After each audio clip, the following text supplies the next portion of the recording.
New video released today shows the moments a gunman opened fire at a St. Louis school and how police responded to the attack at Central Visual and Performing Arts High School.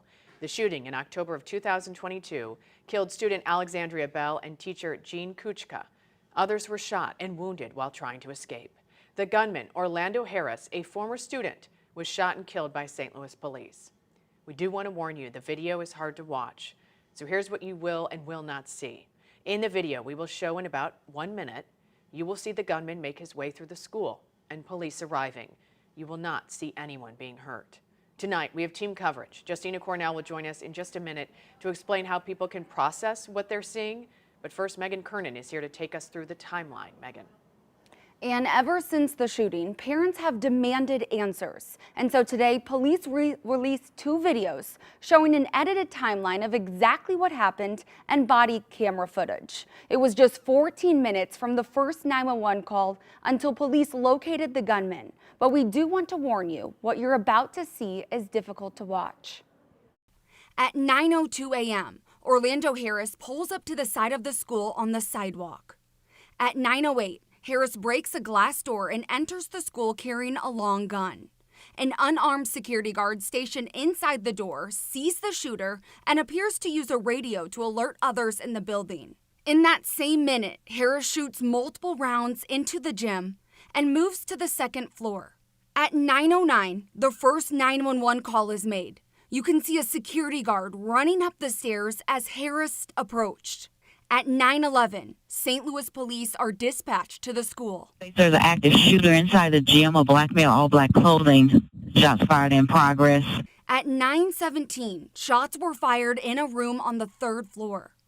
A minute after, Harris drops something, pulls a fire alarm, and waits to see if students will come into the hallway. Stay back! Stay back! About 9:20, nearly a dozen officers arrive on the 3rd floor. About 3 minutes later, they locate the gunman. Hit it! Hit it! Then at 9:26, the video says suspect in custody. Major Janice Boxtruck says the actions of the unarmed security guards who were confronted by the suspect are true heroes. What you do not see in the video is that they never left the building. They remained inside. They tracked the movements of the armed suspect.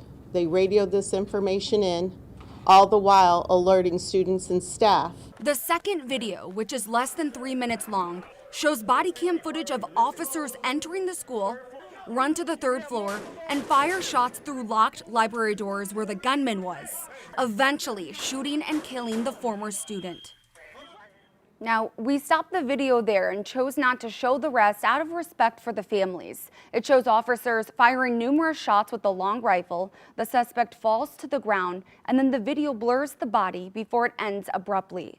Responding officers, students, and family members of student Alexandria Bell, teacher Jean Kuchka, and the suspect were given the chance to watch the videos before they were released. Now, these disturbing videos may bring out many emotions, and tonight 2 mental health specialists explain how people can cope. Our Justina Cornell joins us in studio with those details. Justina. Mike, the biggest message both mental health experts say, everyone may react differently to the same exact videos. But they remind you, you always have the option to not watch, and there are resources available if you do. So you might have a no reaction, you might have a delayed reaction, you might have an immediate reaction. Everybody's a little bit different. An array of reactions could come from watching the video release of the 2022 CVPA shooting. It's very possible that you have a lot of different reactions. Viewing painful material, seeing bad things happen to innocents is horrible. Dr. Bart Andrews explains there are always options on the table. An agreement is Dr. Leslie Davis. Both advise before watching the video, ask yourself this question. Looking at your why. Why do you want to watch this? You might be asking yourself, what is the goal of this? What am I needing to accomplish? And there may be other ways to get that. At some point, there may be a transcription of what occurred. You may be able to read about it. They say it's okay to opt out, especially if emotions are already at a high. There is no reason to subject ourselves to painful experiences if there's nothing to be gained by it, right? It's important to keep in mind that there could be what's called secondary trauma that happens when we rewatch information or when someone tells us of something that has been traumatic. If you decide to watch, have a plan. And you should be prepared to have someone to talk to after the viewing. Emotions could come forward. If you're getting heightened, if you're starting to notice that you're tearful or you're having anxiety, maybe your heart is racing, it could also show up as you're feeling angry about what you're watching. If so, Dr. Davis recommends stopping. Stopping yourself, breathing in through your nose and out with your mouth.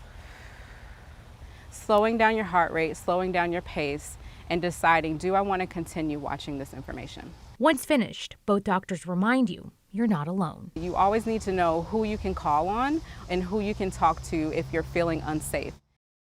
Another reaction could be feeling nothing at all or numbness. Dr. Andrews said that's okay too. He said, though, to be mindful, emotions could be delayed and come days or weeks later. And if you or someone you know needs to speak to a mental health professional, help is available right now. You can call 988 to speak to a trained counselor until 10:30 tonight. Teens can text B, the letter B, HEARD, at 31658.